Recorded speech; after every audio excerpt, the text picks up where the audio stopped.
20% पैसा ले रहे हैं, हमारे बीच में दुकानदार होंगे 20% पैसा ले रहे हैं, क्योंकि सुबह से शाम तक बैठे हैं, लाखों रुपया लगाया है, उनका हक है 5-10 रुपए कमाना। लेकिन जो टीवी में बिना मतलब से पैसा जा रहा है एडवर्टाइज में, वो हमारी जेब का पैसा। एक व्यक्ति की अगर 10,000 रुपये सैलरी गया तो 5,000 तो इन लोगों में जा रहा है। नहीं, अगर 5,000 इन लोगों में जा रहा है, वो व्यक्ति एक महीना तो नहीं काम करेगा। अगर वो 5 साल या 10 साल या 20 साल की जिंदगी में काम करता है, मान लो 30 साल की उम्र में नौकरी मिली, 30 साल के लिए काम किया, 60 साल में गवर्नमेंट ने रिटायर कर दिया, तो 30 साल में कितना बड़ा पैसा जहां चला गया। एक कंपनी का मालिक हर साल हर 6 महीने के बाद एक नया प्लाट लगा लेता है।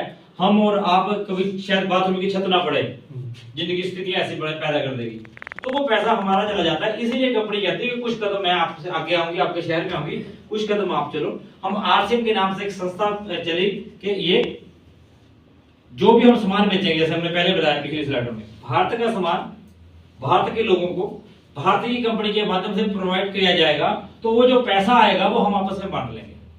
यहाँ 50% कंपनी ने यहाँ पे भी तो रखा ना जी, इन कंपनी ने भी 50% पैसा रखा और 50% इन लोगों को दे दिया। हमारी कंपनी कहती है कि 50% मैं रखूंगी और 50% मैं आपको दे दूंगी, एक सिस्टम के माध्यम से। पैसा भी आपको मिल गया और साथ में आपको सामान भी बढ़िया मिला, प्योर मिला, शुद्ध मिला। ठीक है, अभी ये चीजें हुई ना क्लियर। आरसीएम क्या था पता चला? पहले क्या था? Direct selling system. भारत की संस्था भारत के उत्पाद भारत के लोगों को प्रमोट करेगी, बस। ठीक है, और दूसरा क्या था? क्यों करें? पता चल गया क्यों करें? क्योंकि क्यों करें, वो इसलिए करें क्योंकि दिन प्रतिदिन बीमारियां बढ़ रही है और बेरोजगारी बढ़ रही है। ठीक है, और आरसीएम के फायदे। अब थोड़ा सा फायदे की बात करें, आरसीएम के फायदे हमें क्या है? अगर वो फायदे हमें कहीं और मिल रहे हैं,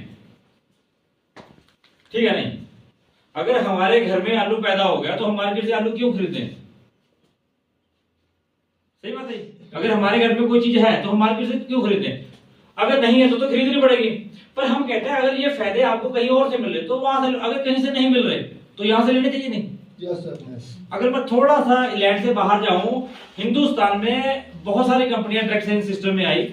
जो डायरेक्ट सेलिंग सिस्टम में आज से 60 साल पहले का डायरेक्ट सेलिंग सिस्टम चला हुआ, 60-70 साल पहले से। और इसके बाद जब इंडिया में ये आया तो धीरे धीरे अच्छी बुरी कंपनी आई। आरसीएम में उसमें ये कंपनी एक कंपनी है आरसीएम, जिसका कंपैरिजन है ही नहीं किसी कंपनी के साथ। ऐसे प्रोडक्ट कोई मार्केट में लेके आ ही नहीं सकती, जितनी मर्जी बड़ी कंपनी हो। और डेली नीड के प्रोडक्ट 80% मैन्युफैक्चर अपना गवर्नमेंट की गाइडलाइन के हिसाब से, वो ये अपना मैन्युफैक्चर, इसका किसी भी कंपनी का अपना मैन्युफैक्चर नहीं है। हेड ऑफिस अपना है, बहुत सारे लोगों ने देखा होगा भीलवाड़ा में जाके।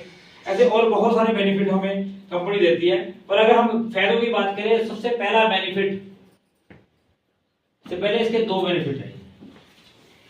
ठीक है जी, पहला बेनिफिट है कि हम खरीदारी से हमें कुछ लाभ मिलेंगे। जब भी हम सामान खरीदेंगे तो उसके लाभ मिलेंगे। दूसरा बेनिफिट है कि हम इसमें अपना कैरियर बना सकते हैं। क्या बना सकते हैं? कैरियर। हम अपना कैरियर बना सकते हैं, हम अपना फ्यूचर बना सकते हैं।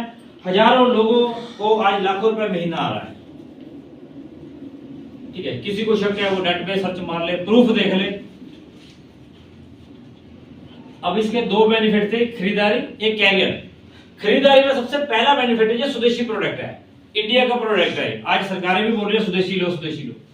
अगर हम इंडिया अपने देखो घर की चीज लेंगे तो घर वृद्धि होगी नहीं, अगर अपने देश का सामान लेंगे तो अपने देश की वृद्धि होगी।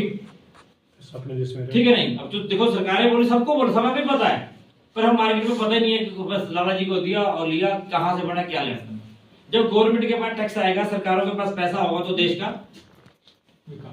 विकास होगा, फ्यूचर बदलेगा। स्वदेशी सामान है, हमें हर घर को स्वदेशी का प्रतीक बनाना, प्रतीक बनाना।